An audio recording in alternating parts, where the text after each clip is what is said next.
Get ready to embrace debate. First Take starts now.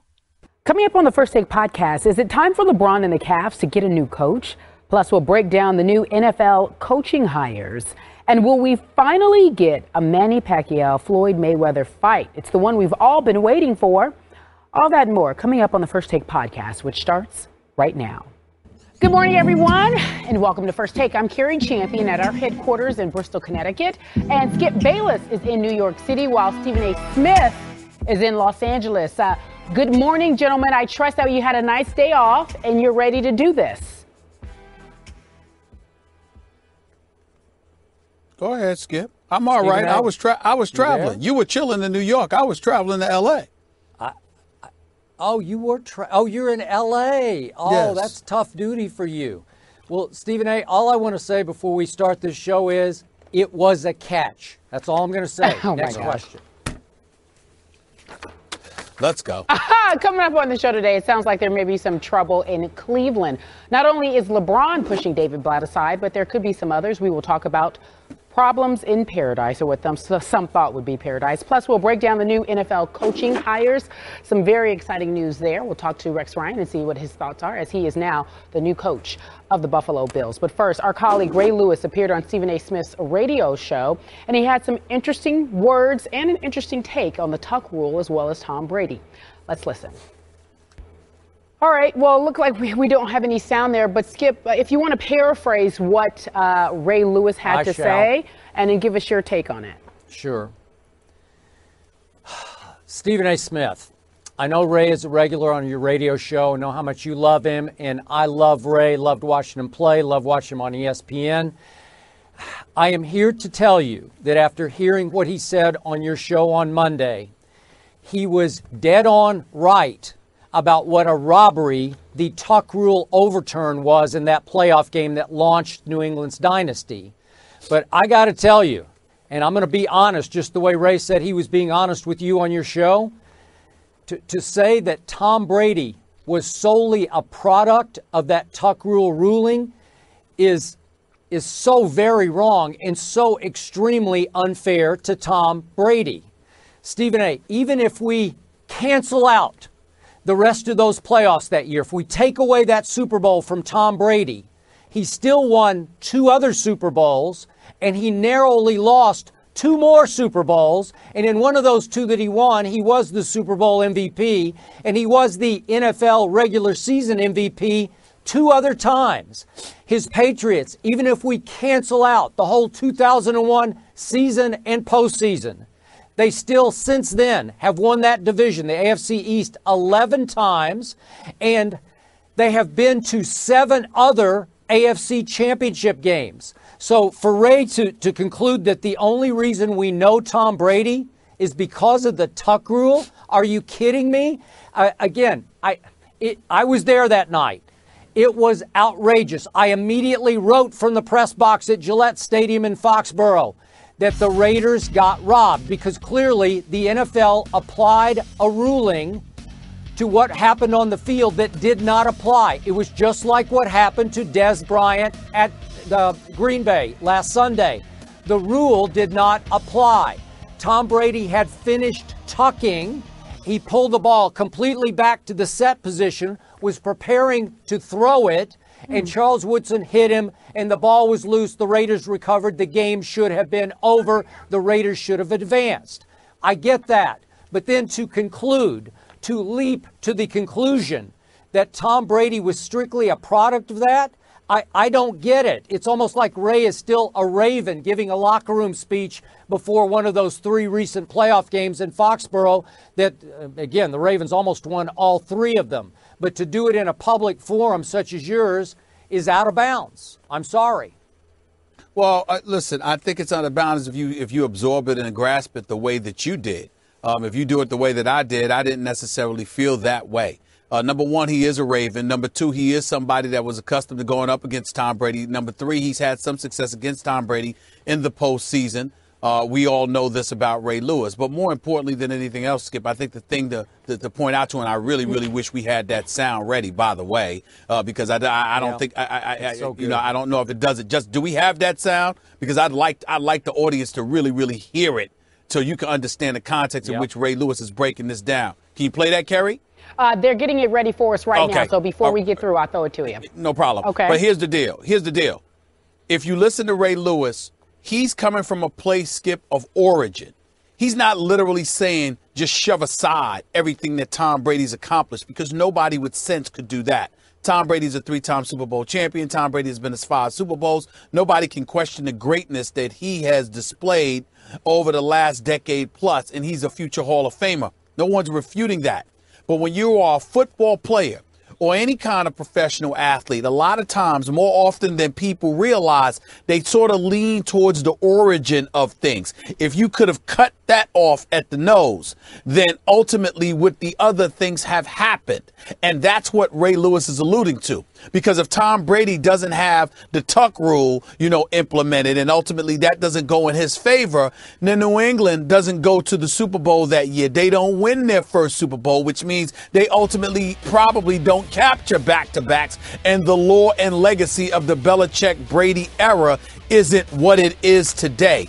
That's the kind of things that you're alluding to. Ray Lewis had 2 Super Bowl titles, but he won one in 2000 and another one in 2012. Ben Roethlisberger has 2 Super Bowl titles. They were a few years apart, okay? When you look at it from that perspective, these are guys that have achieved great things in their career, along with a bevy of other NFL players. But they don't have the legacy, the lore, the allure, the attachment, the way people gravitate to Tom Brady and Bill Belichick. That's not necessarily what they have. So why is that? That gets you to harken back to where everything originated from. And because everything for Tom Brady originated from that tuck rule, that's what a guy like Ray Lewis is alluding to. He's saying, if this doesn't happen, it doesn't start that era. That's not to say that Tom Brady would not have been great. It's not to say that Tom Brady would not have won Super Bowls. But maybe, just maybe, we're talking about Tom Brady in the same light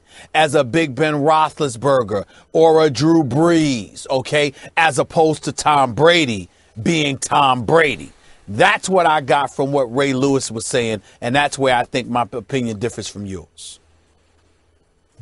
Okay, so are you with Ray Lewis that if the tuck rule play had been correctly ruled via replay, if it had stood, the call on the field had stood, then do you think that Tom Brady would have continued to struggle in 2002 and 2003? Because, Stephen A., I think that team would have been even more driven to win a Super Bowl in 02 and 03 and continue. Stephen A., let me jump in here. We have that sound for our audience. Again, it is Ray Lewis, our colleague's take on the tuck rule and Tom Brady. Take a listen. Listen, not to go all total out of context, but just think about this, Stephen A. Honest to God. When the first time we created something called a tuck rule, it's the only reason we know, I'm just being honest, the only reason we know who Tom Brady is because of a tuck rule. There's no such thing as a tuck rule. If the ball is in your hand and I knock it out your hand, whether it's going backwards, forward, lateral, sideways, however it's coming out, that's a freaking fumble. But guess what we created? We created a freaking tuck rule. They don't go to that championship game. They don't go to that championship game if that tuck rule, if that ball is called a tuck. That's a fumble. Charles Wilson made that man clearly fumble the ball. And they named it a tuck rule, something that we've never heard in today's game. So now you got to ask yourself, when did the legacy really start? All right, Stephen A., we have that audio, again, from your radio show, Ray Lewis, a guest on there. When did the legacy actually start? There is no such thing as a tuck rule. Again, your take. Explain that for our viewers. Because that's what he was talking about, which pretty much buffered my point, guys.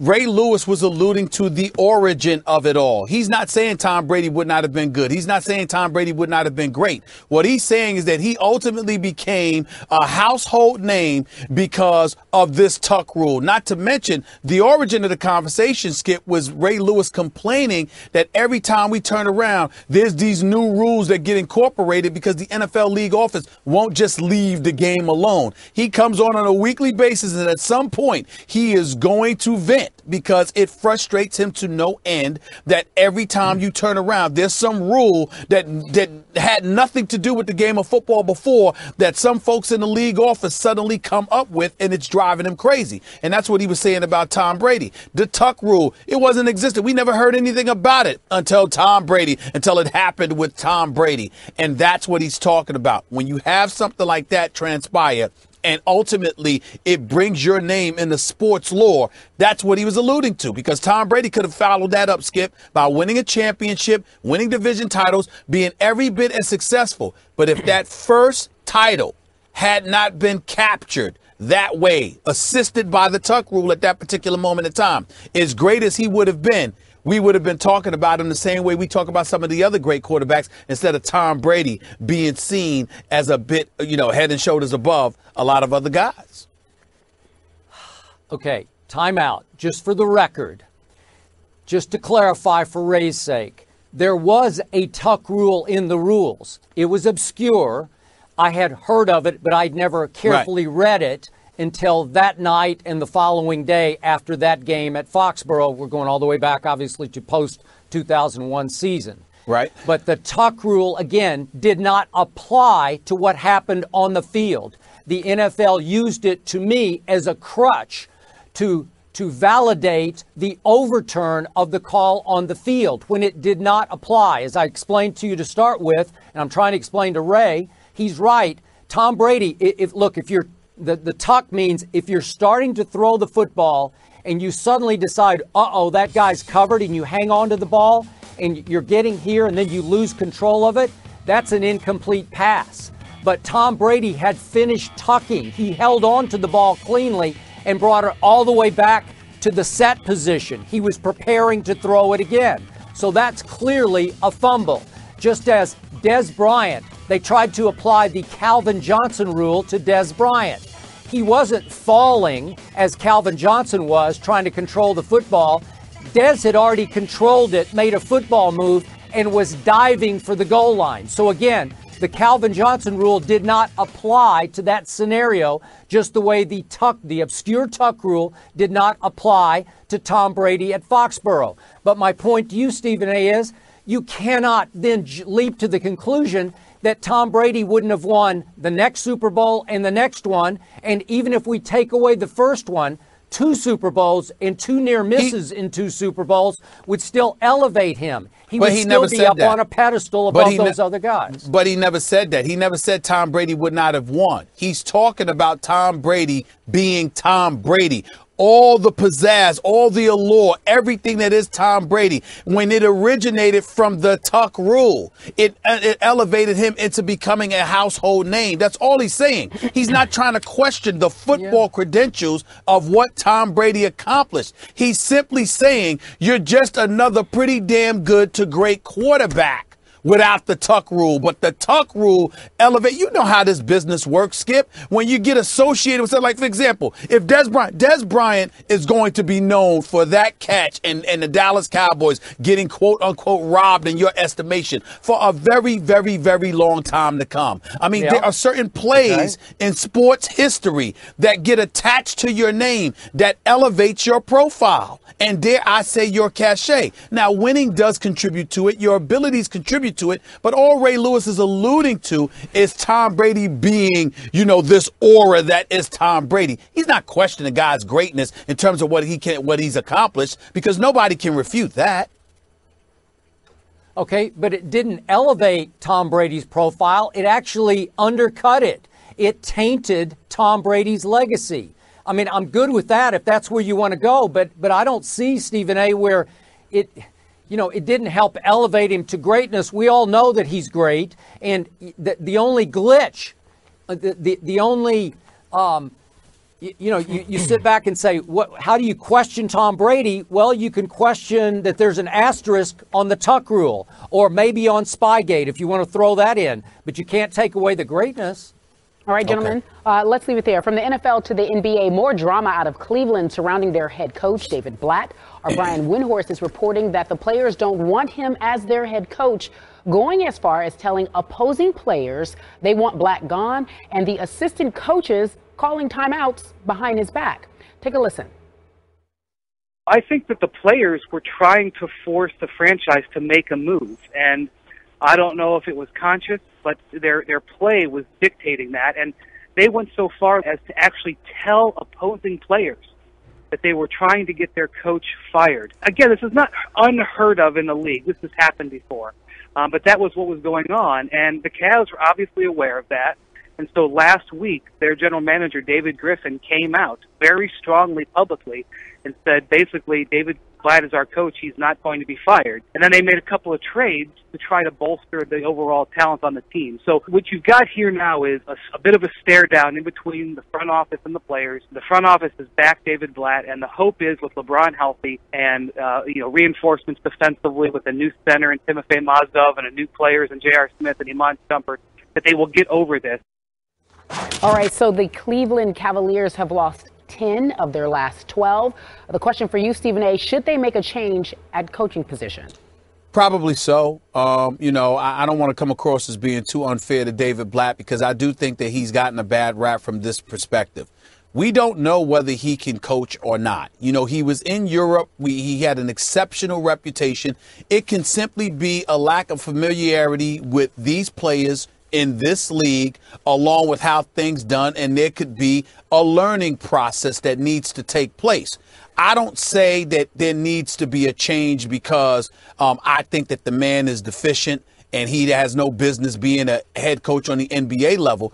I just think that he's been put in an untenable situation. Remember that, the Cleveland Cavaliers, let's be clear, Dan Gilbert and the hierarchy of the Cleveland Cavaliers organization, with all due respect, is wrong in all of this. They are the ones who are at fault. Even though LeBron James comes out and announces it and everybody thinks it's in July, whatever the case may be, they knew for months that LeBron James was strongly considering coming back to Cleveland. They had a heads up. My sources tell me they pretty much knew it was going to go down, and they just refused to believe it. And because they refused to believe it, they went out and put a plan in motion.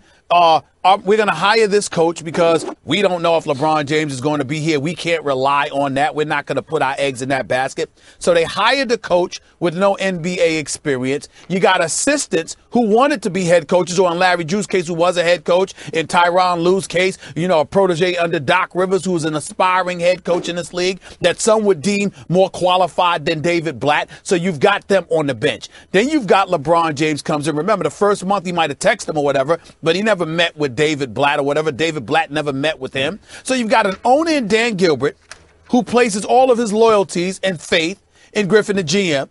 You got the GM who's placed that faith in the coach. And what they're trying to do is validate their decision by pretty much ignoring what the players are telling you they want. They want an experienced coach who's accustomed to coaching NBA players on the NBA level, who's familiar with coaching against Greg Popovich and Doc Rivers and Tom Thibodeau and others. That's what they want because they know that's what they need to get ahead. And when the Cavaliers organization seems reluctant to do so, then you know what? Something's going to go down. I believe that David Blatt will be gone after this season. I don't believe he's surviving after this one season. Not if you want to keep LeBron James, because I'm on the record here and I'm telling you this. I'm going to say it again. LeBron James, do not think for 1 second that he will not up and leave again. Now, I'm not saying it's going to happen. I'm not saying that he's planning on it happening. But if you think for 1 second that the Cleveland Cavaliers should think that they have LeBron James wrapped under their little finger because he's recommitted to the city of Cleveland, therefore you get to do what you want and ignore what he believes is best for the organization, good luck with that. Trust LeBron James all you want to. You know what I trust LeBron James to do? What the hell he wants to do. And if he decides that this isn't the ideal situation for him, then he will leave, because what you're seeing from Cleveland right now is an organization that he thought had grown, that was different from what they used to be. Instead of just trying to validate what they do and being a bit stubborn or whatever, he thought they had learned the error of their ways. It doesn't appear to be the case. And that's the biggest problem outside of Kevin Love really, really looking like a shell of what he used to look like too. Mm-hmm. And by the way, Kevin Love could also walk after this season, as you well know. Yeah, but they might want him to, Skip. They might want him to because he ain't playing like $100 million player, and that's the money he's looking for this offseason. I never thought I've said many times on the show, I never thought he was to begin with. That's another issue. Now, back to LeBron James. Stephen A., this is just my 2 cents from a distance. You are in L.A., I'm in New York.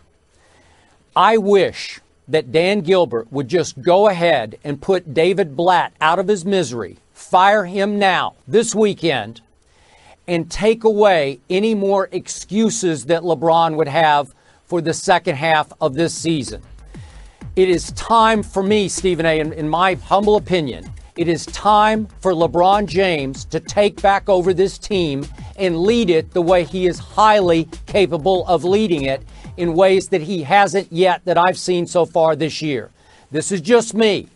LeBron's performance to date, by his standards, has been an embarrassment. I'm embarrassed for him. I'm embarrassed for the Cavaliers organization because of LeBron James. Because I'm going to remind you and everyone else, early in the year, we talked about it.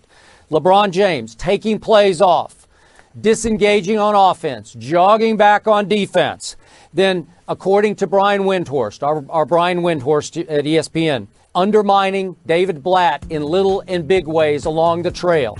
Then he took LeBron did his recent little rehab vacation. He went back to Miami for a while. Then he popped up, as we saw at Jerry World on Monday night for the championship game, at a time when Cleveland had added 3 new pieces. I'm not saying they're key pieces. I'm not saying they're going to be life-changing pieces, but with, as we've talked about, a Mozgov and a JR and a Shumpert, I thought LeBron should have been with his team to get to know those guys, to begin to counsel those guys, help coach those guys, help indoctrinate them into the system. But no, he was back in Miami doing rehab, we were told, and then he was at Jerry World. It's time for LeBron to re-engage with this organization. And if that requires elevating Tyronn Lue, if that requires hiring Mark Jackson, who I would assume would be the logical outside candidate here to take over this basketball team, yeah, I'm with you. That's fine with me. But you might as well go ahead and do it now. If you're going to go with Mark Jackson next year, I don't know why you wouldn't do it now. This team is, 19-20, a game under 500, but it is getting to play in the Eastern Conference. It could still make a run. I think it could still win the East. It is very capable of that if LeBron, obviously has to be healthy with his knee and his back, but if he re-engages and takes back over the basketball team. Well, listen, bottom line is your simple. thoughts. Listen, I don't disagree with that.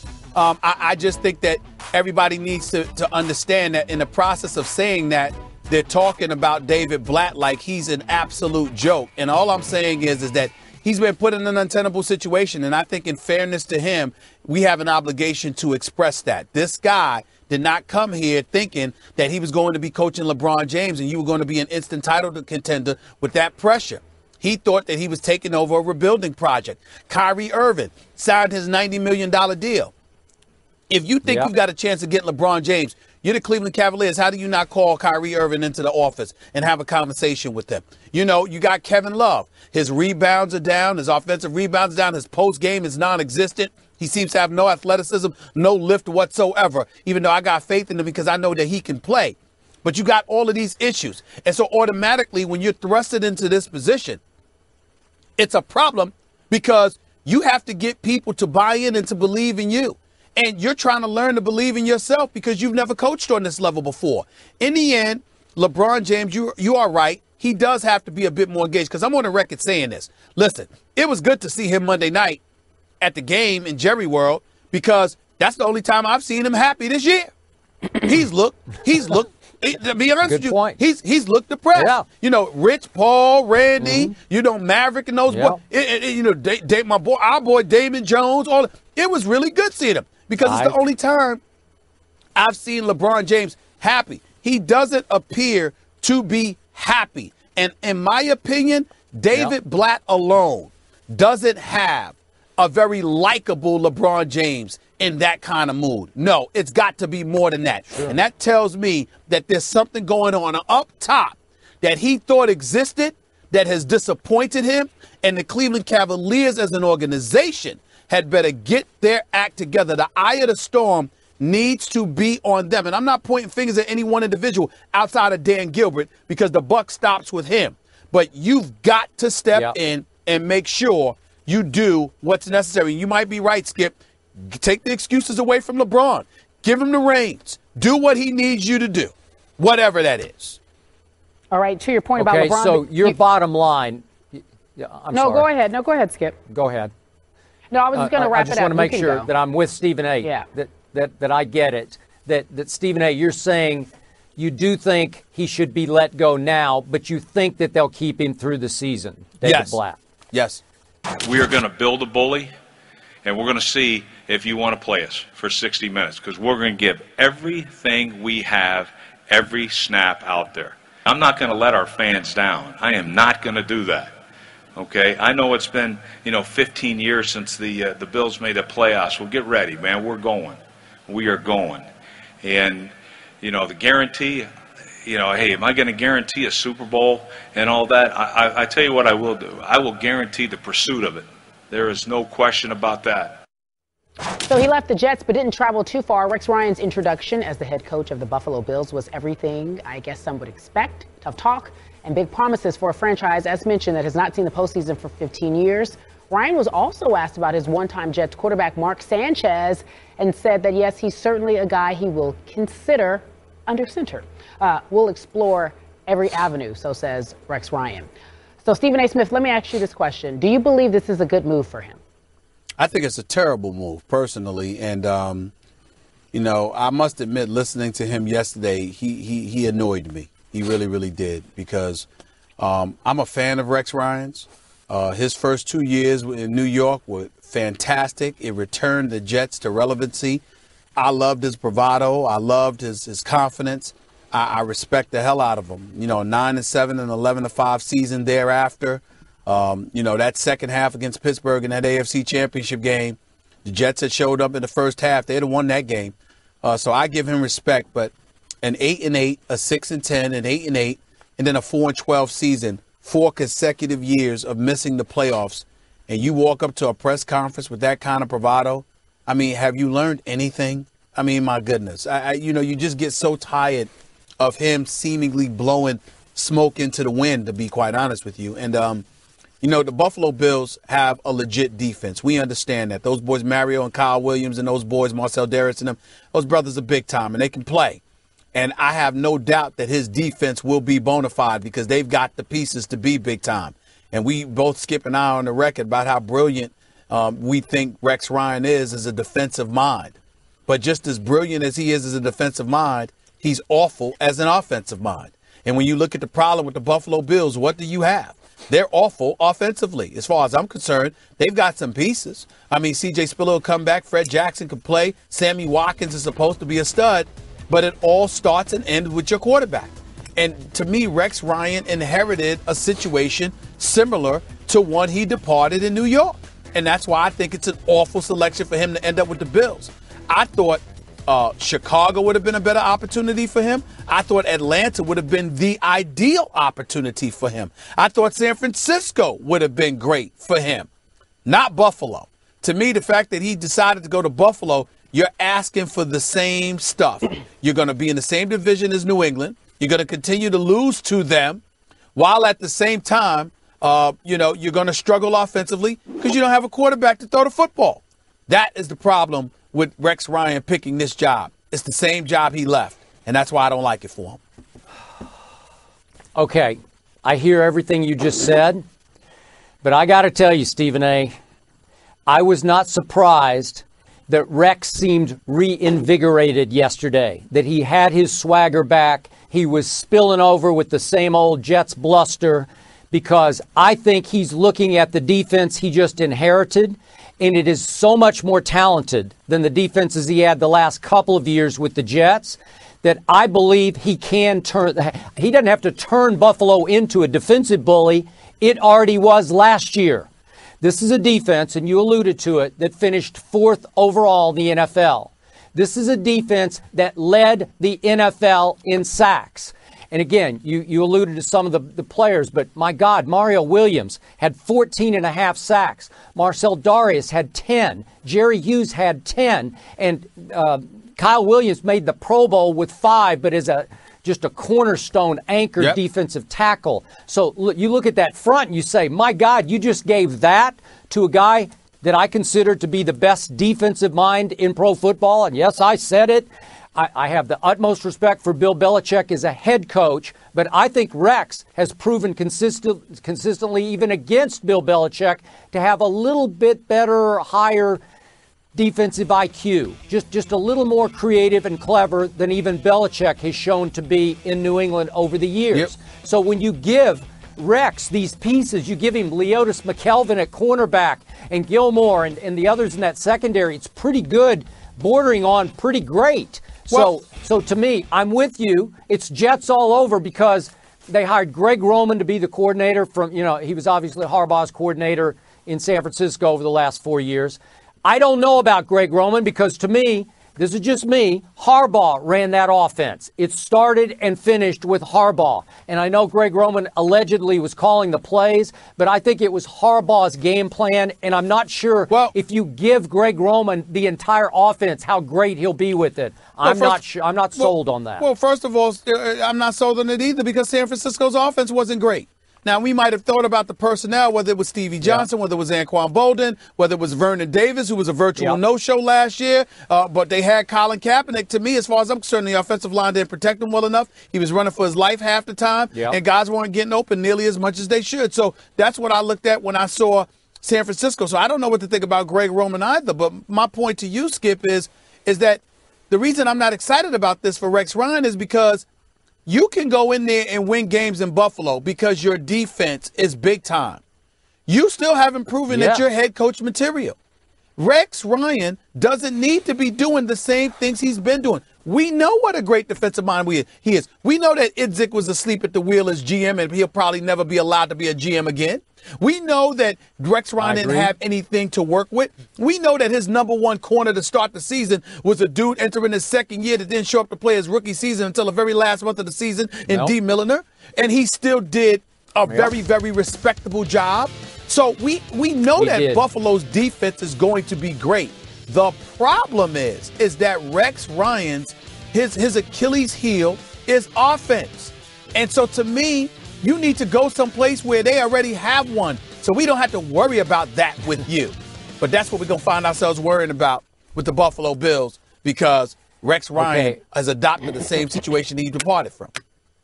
I am with you. And when you start talking about bringing back Mark Sanchez, the ultimate accident waiting to happen, he ain't you got going to some Buffalo. big issues on the offensive side of the ball. Well, I hear you. But the point is, they are going to cause the rest of that division some huge problems with their defense. And they might win some games. They might beat a New England or a Jets 10-7 if that's what is required, or the Dolphins.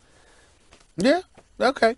No problem. It's just the same old for me with Rex, and that's my problem. That's a bad situation. That's the same situation. He needed to go to something a little bit different. Speaking of college, it's that time of year again. College football is over, and some of the top prospects have entered the draft. Mel Kiper Jr. joins us from Baltimore to talk about his very first edition of the mock draft. So, Mel, let's just take a look. Jameis to Tampa Bay at 1, Mariota to the Titans at 2, Amari Cooper to the Raiders at 4. During the season, and here's the question, during the season you had Jameis Winston in flux on your big board, dropping him all the way to 25 and most recently moving him up to number 6. Explain how you believe he gets the top spot in your very first edition of your mock draft, Mel. Well, Kerry, we're 3.5 months away from the NFL draft. And I said back in September, October, if he had no off-the-field issues, he'd move up maybe 2, 3, 4 spots every month because he had dropped from 1 to 25 for obvious reasons. There were 7 different issues at Florida State off the field. He has done everything the way you would want him to do, and he had, I thought, a pretty good performance considering you had a drop pass by Rashad Green, the end of the first half cost him a field goal. and the fumbles by the freshman running back Cook. So I think when you look at where he is now at 6, he can be at number 1 certainly by late April. Tampa Bay obviously needs a quarterback in a division with some outstanding quarterbacks. You're talking about guys like Drew Brees and Cam Newton and Matt Ryan. To keep up with those teams, you got to get big-time quarterback play. Winston could provide that. As long as he takes care of business off the field, he has the exact skill set. Maybe not to be the next Andrew Luck. I thought he could be at times at Florida State early on. But if he takes care of business, maybe he could challenge Andrew Luck as one of the top young quarterbacks in the league in the not-too-distant future. Mel Kiper Jr., appreciate you being on the show as always, buddy. Got to ask you this question. Marcus Mariota, we saw the way that he performed in that national championship game. There were a lot of people that were speculating that he may have lost some stock based on his performance. I expected to hear the same from you, at least for your initial mock draft board. That didn't appear to be the case. You seem to have him right there. Talk to me about what you thought about him based on what you saw Monday night, and how come that didn't appear to factor into the equation since he's still number 2 on your mock draft board? Well, Stephen A., this is the reason. You went into that game knowing that Oregon was depleted at the skill positions. They didn't have Darren Carrington, a redshirt freshman receiver who was arguably right now one of the best young receivers in college football, a budding superstar, suspended for that game, coming off 2 brilliant performances. The freshman Allen out injured, who was a really good player. He had already lost a receiver early in the year and a tight end 8 games in.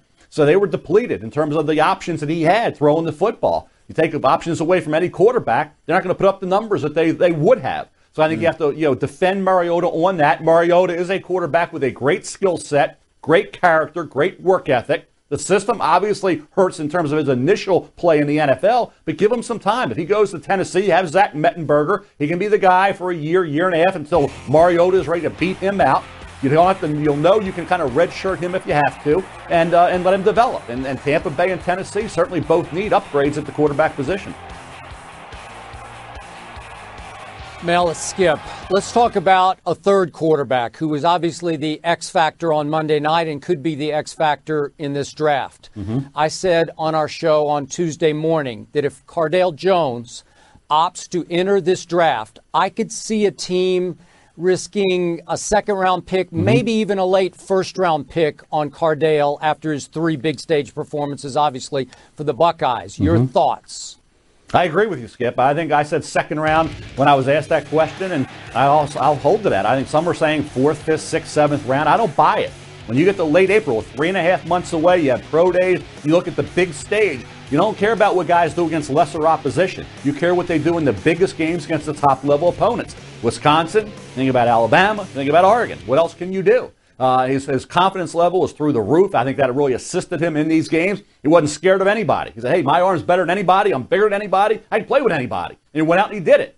He walked the walk, he talked the talk, he did it all. What? Bottom line is Cardale Jones, limited sample size, second round, no pressure on him, no pressure on the organization to draft him in the second round to make him the guy right away. You can put him on the shelf, redshirt him a year or 2, then develop him. And I think that's the old way to do it, but the pressure wouldn't be on him to be the guy. Everybody understands 3 games, second round pick. You'll forget about Cardale Jones until he emerges maybe in year 3 as a starting quarterback in the NFL. Well, Mel, the one thing that if you go ahead, Skip. Go ahead, Stephen A. Just to follow up on Cardale quickly. So, Mel, just using your eye test, and you have a great pair of eyes that have been seasoned over many years, could you project if Cardale continues to improve at this rate, could he be better than the other 2 quarterbacks, Jameis and Mariota? Ooh, that's a big-time look ahead, Skip, based on what you've seen so far. He has the size, imposing size, a rocket arm, mobility. You saw the way he runs for a big man. He's not limited to just being a sitting duck in the pocket. And the confidence level. I mean, this kid feels like, hey, I can go out there and perform, and he did it. I mean, everybody questioned that, said, it's going to catch up with him. Never did. Granted, he had a heck of a supporting cast. Ezekiel Elliott's a great running back, and you think about Devin Smith and Thomas and the tight ends and the line and the coaching. Everything was perfect for Jones to go in there and do a heck of a job. But I think when you look at being a better quarterback down the road than Winston, if Winston takes care of business off the field and he's the CEO of your football team, his skill set is through the roof. He refuses to lose. He's got it all. I said last year if he was eligible, I'd have taken him ahead of Clowney and made him the number 1 pick. He was number 1 on the board going in this year for obvious reasons. I dropped him because I was disappointed. You have no great quarterbacks in this league that have off-the-field concerns. And he did. So you got to take care of that. If he does, he will be, and I think could be the number one pick overall. But I think to say he'll be better than Winston is a stretch. Better than Mariota with that great skill set. You talk about a guy who can run, can throw. It will be the first guy in, last guy out of the building. Great work ethic. Give him a little time. He can't do anything with the system he played in. You play in a system. He did a great job in that system. Sure, he needs to throw into tight windows. He needs to be more precise, more accurate. But he has the ability, I think, to be a heck of a quarterback in this league. If Jones is close to as good as they are, or as good, he'll be right up there with the top quarterbacks in the NFL. Now, Mel, quick statement, then a question. My statement is that Cardell Jones, I don't understand the trepidation that people have in terms of taking him as a late first rounder or a second rounder based solely on the mediocre quarterbacks we saw in the NFL last season. As far as I'm concerned, some of them are so bad, he should be a pick by default just because they were garbage. But let me get to this point about Cardell Jones. When I look at him, Mel, I guess my question about Mariota in comparison to Cardell Jones, because I ain't even think about Jameis Winston. He's number one as far as I'm concerned. There's nothing to talk about. But in terms of Marcus Mariota compared to Cardell Jones, the one thing that stood out in my mind, Mariota had to go out for a couple of plays once Ohio State put some wood on him. So in the NFL, in terms of guys really hitting you and pounding you and putting some wood on you every Sunday, durability to me can be a huge question mark with this kid. Especially since you're going to be required to stand in the pocket if he's going to have any kind of success. What do you say to that, Mel? Well, I think with the hit with Joey Bosa, that was a rough hit. I was just worrying it wasn't a separated shoulder or something would really prevent him from going as high as he would. That was my concern. And granted, when he left that field, I was wondering, was he going to be back? That was a heck of a hit. Joey Bosa is a true sophomore. His father, John Bosa, was a first-round pick of the Miami Dolphins. I scouted John Bosa. That's how old I am. John Bosa was a first-round pick way back in the day. And here's his son, Joey Bosa, going to be a first-round pick next year. That's a tough hit to withstand. He did. He came back in. He gutted it out. You think about being depleted the way he was. If he would have had all those complementary players around him, maybe the outcome would have been a little bit different. You can't take all those weapons away from a quarterback and say put up the big numbers. So Ohio State's defense with that speed, that ability up front to get after you, they whipped Oregon up front, and they got the best of them. So it's not all on Mariota. I think Marcus Mariota has the work ethic, the skill set in 2 or 3 years to develop into a real good starting quarterback. I think in terms of Jones, we're basing it on physical potential and a 3-game sample size. We're forgetting here, guys, one thing we're forgetting, you go back to Ohio State, people say, well, he's going to have to compete for the job. He's got the confidence to say, I'm going to win that job. Yeah. And Braxton Miller may move on and transfer. I think he can beat out Barrett. If he has a great year next year, you're looking at the number 1 pick overall or certainly a top 5 pick. So do you want to be a second-round pick, third-round pick come out this year, or do you want to be a top 5 pick or maybe the number 1 overall pick next year? That's the reason why you go back. He said, hey, I'm not necessarily ready for this big stage yet, in the NFL yet. If that's the case, go back for another year. You got great talent around you. I mean, Devin Smith moves on at wide receiver, but Thomas, all those other young guys, you got Ezekiel Elliott back as a true sophomore, the offensive line's back. I mean, everything, the tight end, Vanette's back. You got everything in place to have a huge campaign next season with Ohio State, and maybe, as I say, be a top 5 pick or maybe the number 1 pick overall. Mel Kiper Jr. joining us. Thank you so much with the initial edition of your mock draft. And we want to remind our viewers that the NFL draft, is May of this year. In the latest edition of Will This Fight Ever Happen?, promoter Bob Arum said Manny Pacquiao has agreed to all the terms for what would be boxing's richest fight ever. The question now, will Mayweather finally agree on paper? The payout would be approximately $120 million for Mayweather. Arum said negotiations with Mayweather's representatives over the past few weeks resulted in agreements on everything from the date and site of the fight, MGM Grand in Las Vegas, to the purse split. Reportedly, it would be 60-40 in Mayweather's favor. So Skip Bayless, here's the question. Do you believe that this fight will ever happen? Stephen A. Smith, I do not believe it. And I must tell you, I am baffled by this because I don't quite understand how a Manny Pacquiao can agree to terms with an opponent who refuses to participate in the negotiations. To me, this is all just another fairly amusing attempt on the part of Manny Pacquiao and obviously his promoter, Bob Arum, to apply even more pressure to a Floyd may or may not weather who continues to run from Manny Pacquiao. Again, I don't believe Floyd wants any part of Manny. I hope I'm wrong about this because I want to be there ringside watching Manny beat Floyd. But again, I will believe this when I see it, and I still have no reason to believe that Floyd Mayweather is actually negotiating. Maybe his people are having some talks. I don't think Floyd is participating or signing off. Well, first of all, that's only because you're not listening. You're being as typically and predictably and perpetually hard-headed as you always are. I have repeatedly told you that Floyd Mayweather Jr. CBS got involved. Those last two Madonna fights did not do very well with pay-per-view sales. The fact is that Floyd's got 2 fights left on his contract. Les Moonves, from what I'm being told, the big honcho with CBS, is directly involved. And it's something that everybody is insisting upon. And I think that Floyd Mayweather has reached a crossroads in his career where he is fully aware of the fact that people are not going to accept anything else other than a fight against Pacquiao.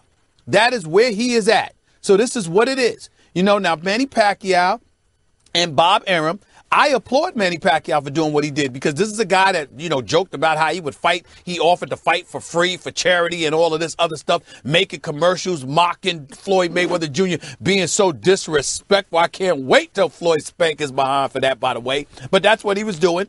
But in the end, he's doing what he's living up to what he said. He said that he wouldn't fret over it. He's not going to fight for an equal take.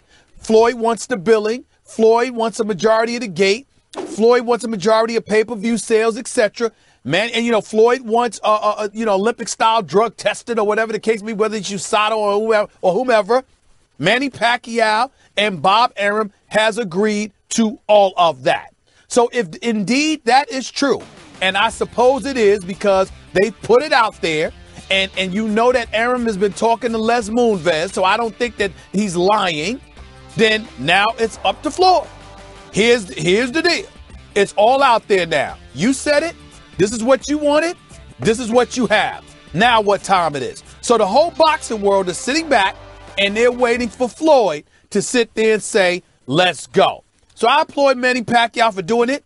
I suspect that Floyd will get it. I know Floyd told me a long time ago he wanted this fight, and I believe him.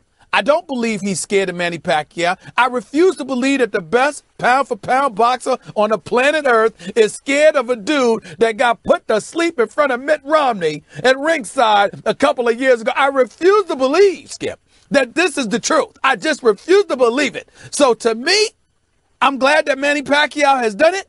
Now I am waiting on Floyd Mayweather Jr. to sit there and sign on a dotted line and get this over with. I will be ringside. You will be ringside. Everybody's going to be. I haven't met anybody, Skip, that I know that ain't going to be there, okay? I mean, everybody's coming in. This is what we are all waiting for, and it is what it is. Manny Pacquiao has done his part. I believe Floyd will do his, because if Floyd doesn't, then everybody's going to believe that Floyd is scared. And I don't believe Floyd is scared at all. I don't even know if Manny Pacquiao understands what it's like to be across looking in a dude's eyes that's like, yo, it's time now. You done talked a little bit too much. I don't even understand that he understands what he's done got himself into. I'm loving this. I can't wait. I'm just waiting on Floyd to sit there and sign on the dotted line, which I suspect will be relatively soon. Do you realize you just said exactly what I said with just a little different spin on it?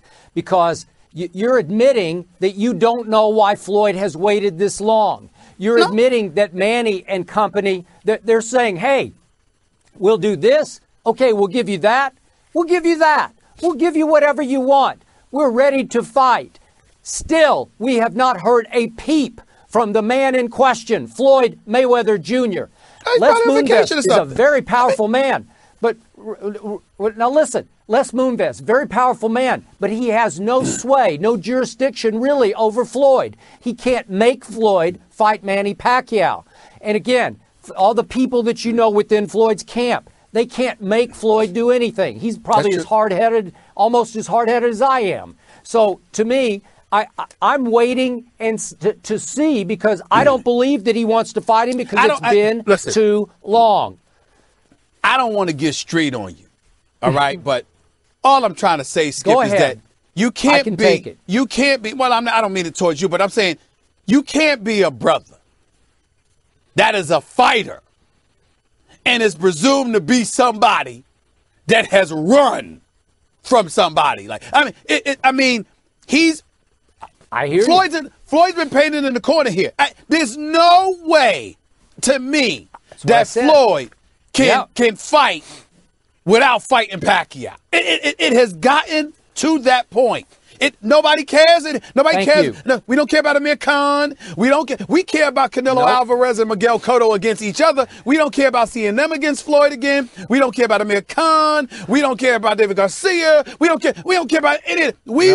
It's Floyd versus Pacquiao. That's what everybody wants to see. And Pacquiao sitting there and Arum sitting there and putting it out that we have agreed to all of the terms. It's enough said. Now I suspect that Floyd is gonna sign this deal and it's gonna be on in May. I told you this months ago, Skip, that I was hearing the fight's gonna go down in May. And I believe that before the NBA Finals, this fight is going Cinco de Mayo, May. Listen, hey, whatever. It's going to go down, Skip. Floyd's not running from this, Skip. Floyd's not running from this. I don't believe it. I don't believe it. I just refuse to believe it. Okay, we're running out of time. It's getting closer and closer to May.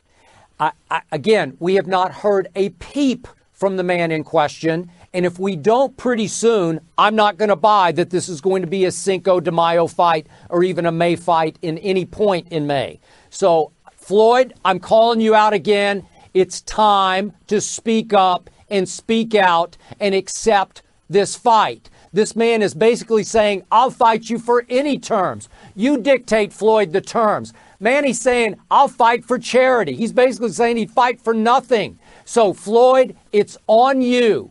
Are you a man or are you a mouse? Are you going to step up? Or are you going to step back? Stop being disrespectful, Skip. I'm tired of you disrespecting this man like this. The man is undefeated. I'm tired of him running. He's a world champion. He's undefeated. It's not like he's lost, Skip. It's not like somebody has beaten him. I mean, you're very, very disrespectful. And I understand. Listen, the dude cussed me out, okay? He cussed me out going off about I understand. Yeah, but I don't care about him. I don't care because I think I believe in him maybe more than he believes in himself. So he can be mad at me all he wants to. But I am a man. I am a man of Kerry Champion. I'm sure you can appreciate this too. I am a man of the people. And the people want Pacquiao Mayweather. So no matter how much I love Mayweather the fighter, no matter how much I love watching him, enough's enough. We want Mayweather and Pacquiao. We don't want Mayweather against anybody else. Nobody should think about watching a fight. Nobody should think about buying any kind of fight until we get Pacquiao in the ring with Mayweather and watch Mayweather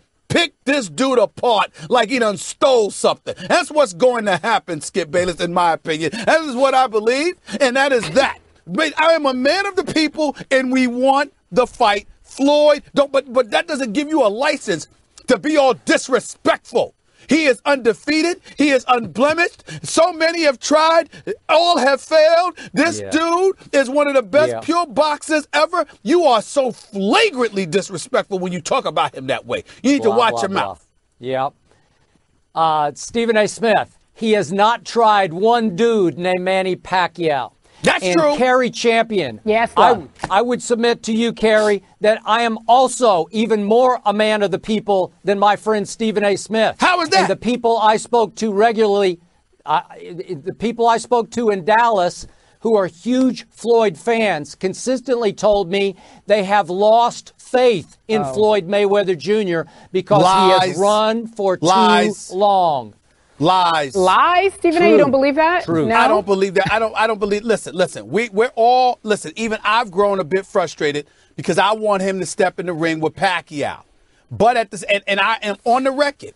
The only thing, even a loss, which I do not believe will happen, even a loss to me would not tarnish his legacy. Really? What will tarnish the legacy of Floyd is if he never fights Pacquiao. Fighters don't get to run. Fighters do not get to run. You don't get to run. You've got to get in the ring and go up against the dude. You have to do that. That element. I don't want to hear about Aram anymore. I want to hear about CBS. I want to hear about pay-per-view sales. I want to hear about control. I don't want to hear about the size of gloves. I don't want to hear about drug testing. I don't want to hear about none of that. I want the two dudes in the ring, and I will be there. I will be there, and Skip will be there. And Skip don't come out. And Skip's going to be there. Skip's coming out. Well, that's a big deal. It's I got official. one last question. Go ahead, Skip. Yes, one last question, please.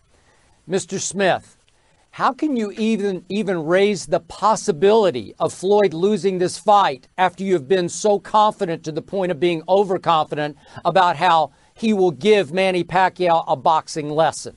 No, but the only reason I say that, Skip, is because in boxing, you can be the greatest, but anybody's got a puncher's chance. If Pacquiao catches you right, you're going down. It's just that simple. And that's always the case in boxing. I don't care how, right. In the sport of boxing, listen, I don't care who it is. If you get caught right, you can go home. You can go to sleep. So that's a given. I'm just telling you that as a boxing purist, I believe that Floyd Mayweather will pick Pacquiao apart. But even if he lost, I'm still not going to sit there and look at it and say that takes away from the greatness of Floyd Mayweather. What will take away from his greatness is if he never fights him. That's unforgivable in boxing. You can't run, Skip. You can't run. You got to fight somebody. On that, I agree. In the latest edition of Will This Fight Ever Happen? Still no confirmation, but I'm sure we'll keep you up to date here on First Take. The 49ers promoted their defensive line coach, Jim Tomsula, as head coach. Details to be determined, but he has the job. 49ers interviewed nearly a dozen candidates that included Mike Shanahan, Jim Mora, and Rex Ryan. But in the end, they promoted from within. Someone would say they hadn't heard of this coach before. So let me ask you this, Skip Bayless. Were you surprised at all by this hire? Stephen A. Smith, even though our Adam Schefter had said on the air and written for weeks that this was a possibility, I must tell you, I am dumbfounded that Jim Tomsula is the new head coach of the San Francisco 49ers. Jim Tomsula. It's mind-blowing to me, Stephen A., that a man who has never been more than a position coach in the National Football League, their defensive line coach for a long, long time in San Francisco. Obviously, he went all the way back to the Mike Nolan regime, lasted through the Mike Singletary, and then lasted through the Jim Harbaugh regime. And now he's the head coach. His only head coaching experience, obviously, is a fairly successful stint in NFL Europe as the Ryan Fire head coach. But now let's get down to nitty-gritty. Again, I have covered the 49ers in my past. I was very close to the great Bill Walsh before he died. I am no longer close to the 49ers now. But from a distance, my 2 cents, and this is only worth about 2 cents, is it appears to me, it smells like that Trent Baalke, the GM, and Jed York, the owner and sort of the operator of the 49ers, chose this man because they felt like they could control this man in ways they could never control Jim Harbaugh. They talked about Tomsula's loyalty and his integrity, which I found to be or interpreted as between-the-line shots at Jim Harbaugh, and they all fell apart, obviously, with Jim Harbaugh in the end. But again, they went on a national tour to show, as Kerry just pointed out, to show that they, by golly, did their due diligence and their homework, and they interviewed all these candidates, and they spent hours with Adam Gase in Denver, and they came home and came back to the man that they wanted from the start, Jim Tomsula, a guy, I'm not going to call him a puppet because the players do love him, at least the defensive linemen and the defensive players love him, but again, a guy they can manipulate when needed, a guy who will listen to them, a guy who will take direction from above in ways that Jim Harbaugh never would. I think personally that's a sad commentary on the San Francisco 49ers because in the big picture, I don't know how he'll do as a head coach, Stephen A., but I'm going to guess it won't work very well because this organization deserves a more powerful presence than Jim Tomsula will be able to provide. Me, Skip Bayless, my attitude is that this is Jim Bus, Northern California style. That's the way I look at it right now. Personal feelings taking precedent over wise, sound football decisions in this particular instance. This is no knock against Jim Tomsula. He hasn't done anything wrong. He's a defensive line coach for the San Francisco 49ers. He did his job. And I'm not going to sit there and question his coaching ability, his coaching acumen. But I think sometimes the process has to be paid attention to because it tells you everything you need to know about the organization. Regardless of the success, it indeed may reap from it. You've got a guy in Vic, Vic Fangio's his name, the defensive coordinator for the San Francisco 49ers. Yep. Did a hell of a job. What is he known for? Hell of a job. In your face, tell it like it is style. You don't like him. Didn't like that about Harbaugh, all right? This guy Fangio, he got the job because you like him as a personality. You like to deal with him. But, you're not taking into account his success or lack thereof. Fangio, according to the reports, was willing to stay on if they indeed hired an offensive mind to come and fix the offense. What do? Not only do they not go with an offensive mind, not only do they not go with a defensive mind, but they not only go with a defensive mind that's not outside the organization, it's somebody inside the organization that was a subordinate to Fangio. So what kind of sense does that make? Where is this going? You look at this organization, and it's like there's no protocol. There doesn't seem to be any rhyme or reason to it. You got a defensive line coach that's given the job over the defensive coordinator when the defensive coordinator has maintained one of the elite defenses in the NFL for the last 3 or 4 years. Makes absolutely no sense whatsoever. But that's the San Francisco 49ers. Well, and to me, the Trent Baalke's. Go ahead, Skip. Well, just a quick point of order. Remember, Fangio was a Jim Harbaugh guy. So they are not going to go with another Jim Harbaugh guy. Go ahead. Well, the point is that then you let him go. You don't keep him on and talk about how you wish he would stay on, but hire somebody else to be the head coach. If Jim Harbaugh goes, they all go. Yep. That's all I'm saying. That's all I meant by saying that. My point is that this is what you elected to do. And the only reasonable explanation, which, by the way, they won't admit, is that we didn't get along. That's it. There's nothing else that you can say, that you can point to, that these guys didn't do. And when you say we didn't get along, you're not talking about the coaches with the coaches. You're not talking about the coaches with the players. You're talking about the general manager and the CEO together wanting somebody that they could apparently go out and drink with and hang with and talk to. Really? Really? I mean, this is what's going on here. So it makes no sense to me.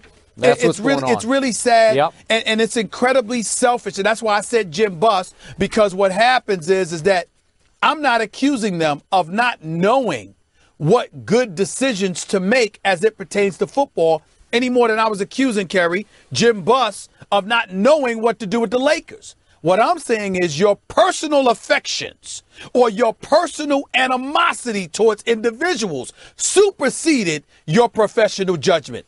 Just like it was the case with Bus, I think it's the case with Baalke and York, and I think that the San Francisco 49er fans are going to be the ones who end up suffering because of it. Yep. And one last quick point, Stephen A. I read last night that Jim Tomsula in the early 90s for a couple of years was actually out of football and for a while even lived in his car doing odd jobs to make ends meet.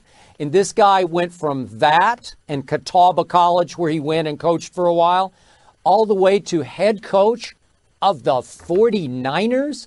Are you kidding me? And now we're back to the same issue we faced with all these defensive coaches getting hired over the last couple of days. Who's going to run the Jim Harbaugh offense?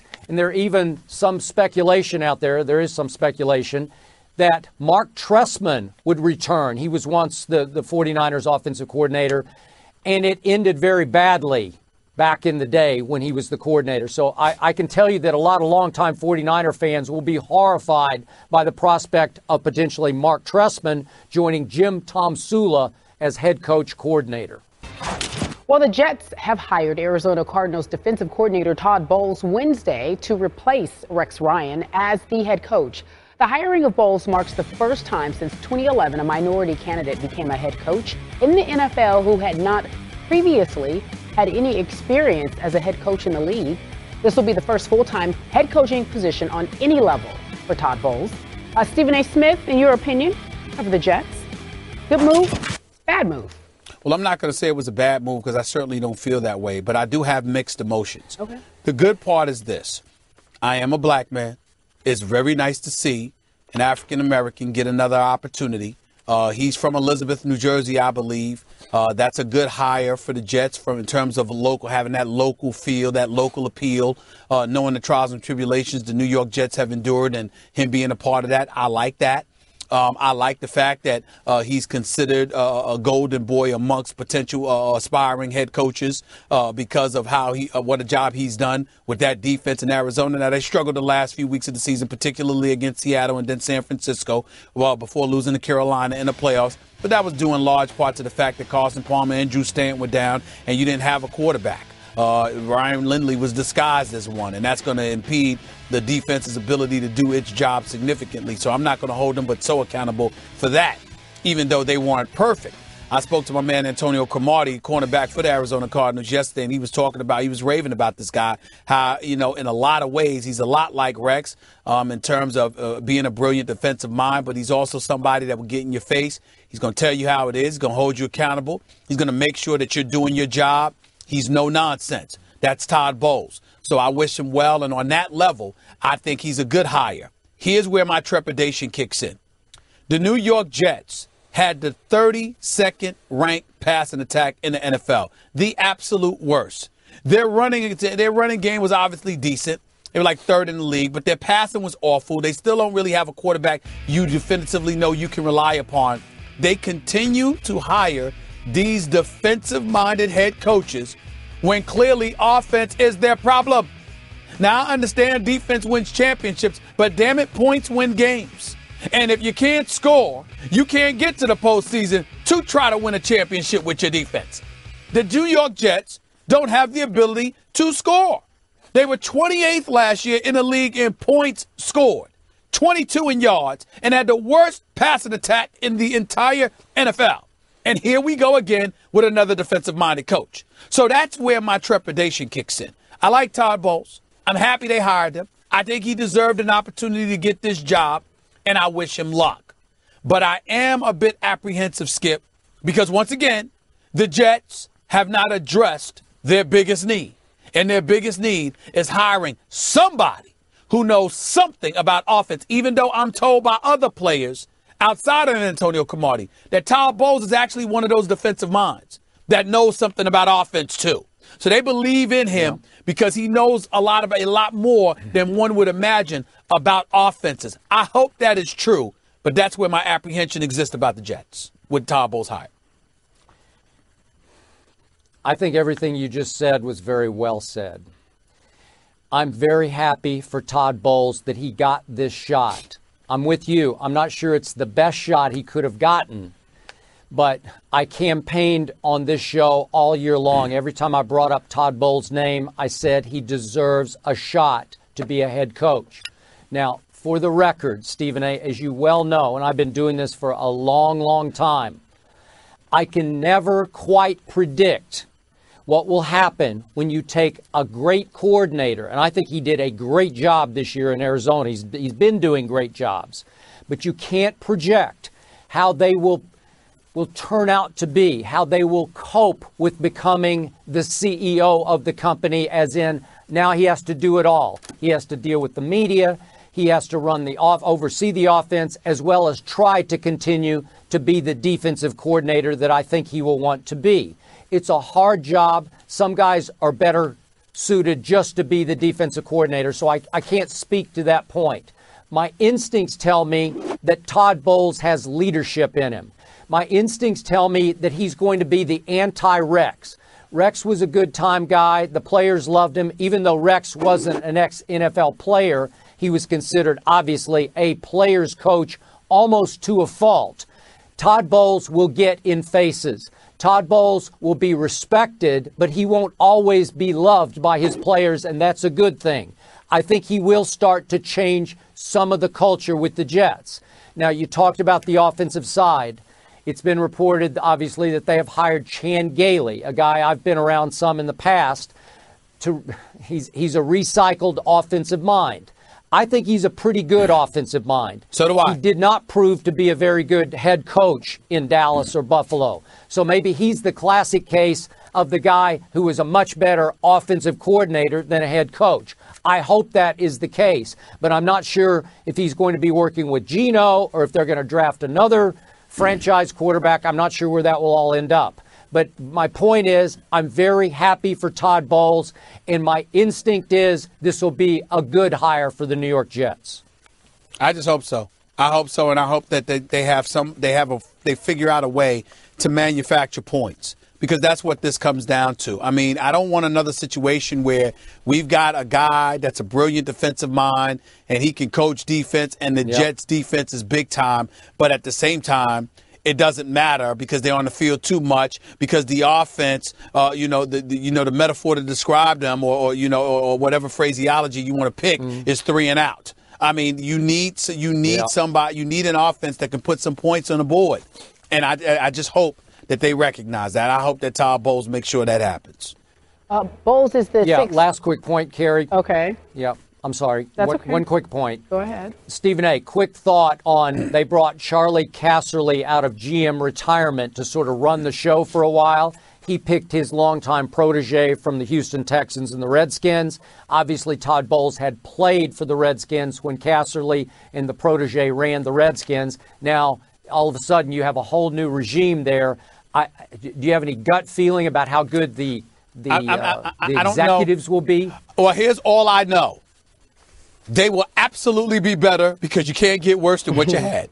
John Idzik was a catastrophe.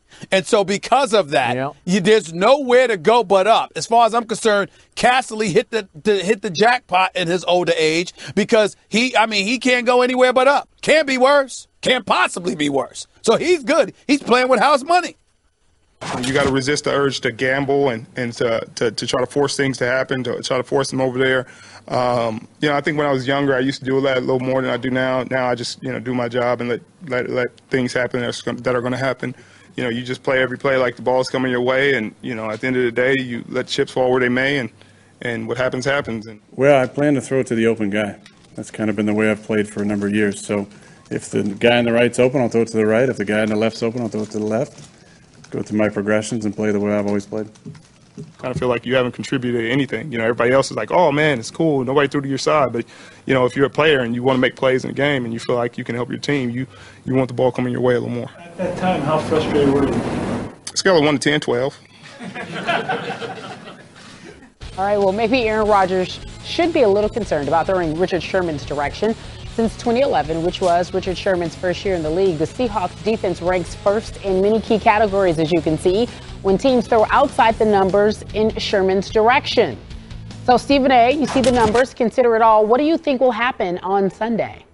Well, I think Aaron Rodgers is going to attack. He's not going to limit himself to one side of the field because that's obviously something that didn't work to their advantage on opening night of the NFL season, that Thursday night that opened the season, where Seattle beat them 36-16. Aaron Rodgers didn't even throw for 200 yards, 189 yards passing, 23 of 33, an interception, a TD, didn't even attack the right side of the field and was lambasted. I mean, he even had me jumping off the bad man's wagon because he wouldn't even attack Richard Sherman. And see, this is the part, Skip, that I love about Richard Sherman right here.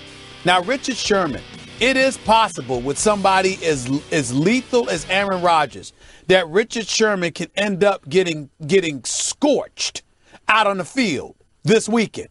But guess what? Richard Sherman is saying, I'm out there for a reason. I want you to come my way. I feel I got an opportunity to help my team win and to make plays. Let's go. Let's bring it on. In other words, if you're listening to Skip Bayless, it's like the anti-Mayweather because he wants it. This is what I'm talking about here. And all I'm saying to you is that that's what I love, and that's what I want to see, and that's what I need to see from Aaron Rodgers. Now, obviously, Richard Sherman is at a decisive advantage in this particular situation because that pass rush with Avril and Bennett and those boys, in all likelihood, with their speed, they're going to be able to get to Aaron Rodgers. They're going to put some wood on him. And Aaron Rodgers hobbling around the way he did against Dallas's non-pass rushing selves, that ain't going to work against Seattle. So I expect Aaron Rodgers to suffer on this particular afternoon because he's going to be far from 100%. But nevertheless, the way he can throw a football, you have simply got to go after anybody on the field. And if you're, to me, it's not even about Aaron Rodgers. It's about Randall Cobb. It's about Jordy Nelson. It's about Devontae Adams. Those dudes have to step up and do what they can to demand the ball even when Richard Sherman is on them. You have to be willing to attack both sides of the field to keep Seattle's defense honest. Otherwise, it's going to be another blowout. I am with you on everything you just said. I don't know what exactly to expect, but Stephen A. Smith, if the bad man is as bad as in great as you say he is, if he is on an arc right now that will eventually make him the greatest quarterback ever, this is a huge legacy game for Aaron Rodgers. I think just for his own good, for his team's psyche, for his swagger, for his team's road confidence or lack thereof, because I remind you, this team was 4-4 away from Lambeau. Aaron Rodgers, I'm not going to use the word attack that you used, but he needs to go ahead and throw it Richard Sherman's way. He needs to do what he would do against any cornerback who lines up in front of, I'm going to assume, Davante Adams. I told you on Monday, I was highly impressed. In fact, I was the most impressed of all the Green Bay Packers on Sunday against my Cowboys with Davante Adams. I thought he changed that game, especially with his run after catch. He's a big-time emerging young wide receiver. He just turned 22 years of age, as you know, second-round pick out of Fresno State. He had 2 big games this year against New England at Lambeau Field and against my Cowboys at Lambeau Field. I think he is capable. I think he has earned enough of Aaron Rodgers' trust to have a decent game if he ends up being the guy who lines up on Richard Sherman's side. Now, the party line from the Packers was that Jordy Nelson kept lining up the other way from Richard Sherman and Richard didn't flip with him. Well, if that's the case, then the other wideout would have to be the rookie, Davante Adams. And that means that Aaron Rodgers, early on, I'm talking about in the first quarter, should have the guts to throw it to Davante Adams, who is proven to be capable of rising to the occasion in these big games. Maybe not yet on the road, a big playoff game, an NFC championship game on the road, but I think he's trustable. And I think if Aaron Rodgers is anywhere near what you project him to be, he had better throw it at Richard Sherman the requisite number of times, the same way he would at any cornerback who's trying to cover Davante Adams. Absolutely. I totally agree with you. So league sources have told our Adam Schefter that the Raiders have hired Broncos defensive coordinator Jack Del Rio as their head coach. Before his 3-year stint with the Broncos, he spent the previous 9 seasons as the head coach of the Jacksonville Jaguars. So, Skip Bayless, was this a good move or a bad move? Stephen A., I think it was a good move. Maybe I should qualify or disqualify myself because I knew Jack a little bit when he was a player at USC and a lot more when he was a player at the end of his career for the sort of expansion Dallas Cowboys when Jimmy Johnson took over. And I have a lot of respect for him. And I respect what he did in his 9 years at Jacksonville because he did have a 12-4 season. He had an 11-5 season. He was 1-2 in the postseason with Jacksonville, the 2 losses at New England, no shame there, and 1 big upset win at Pittsburgh in a playoff game. So I don't feel like he's recycled. I think this could be a great new start for him. He did a very good job, I thought, with Denver as the coordinator. And now he's got on the offensive side of the ball a young quarterback in Derek Carr who flashed, I think, substantial potential. Again, it's the same issue we keep talking about with these defensive head coaching hires. You got to get the right coordinator and the right sort of philosophy on offense to go forward to complement the defense. But I do think that Jack will start to turn around a defense that couldn't quite live up to the offense last year. I'm going good move here. Well, my response to that, Skip, is, can I, I don't know how much money you make, but can I quit First Take and work for you? Because, I don't ever have to worry about losing my job. I mean, Skip Bayless, the man coached in Jacksonville for 9 years, made the playoffs 2 times. That's your definition of a good job? In what world? In 7 of the 9 years that he was a head coach in Jacksonville, I don't give a, it's the NFL. It's the NFL. This ain't college recruit where you at some small-time university. You can't make the NCAA tournament. This is the NFL. We talk about parity all the time. There's a lot of small market teams. Jacksonville ain't much bigger than Green Bay. Matter of fact, I don't think it is. I think it is bigger than Green Bay. Doesn't stop Green Bay from making it to the postseason. Jack Del Rio was the head coach of the Jacksonville Jaguars for 9 years. He made the playoffs twice. That means the other 7 years, 7. He missed the playoffs twice. He made it. That's your definition of a good job? Can I work for you? I mean, can I get a job? Because let me tell you something. I don't ever have to worry about losing my job if that's your standard. I don't want to hear that. The man didn't make the playoffs 7 out of 9 years. That is not a good job. That's point number 1. Point number 2, not questioning his football acumen, not questioning the man in terms of, does he have knowledge of the game? Did he coach Denver's defense relatively decently or whatever? I'm not getting into all of that.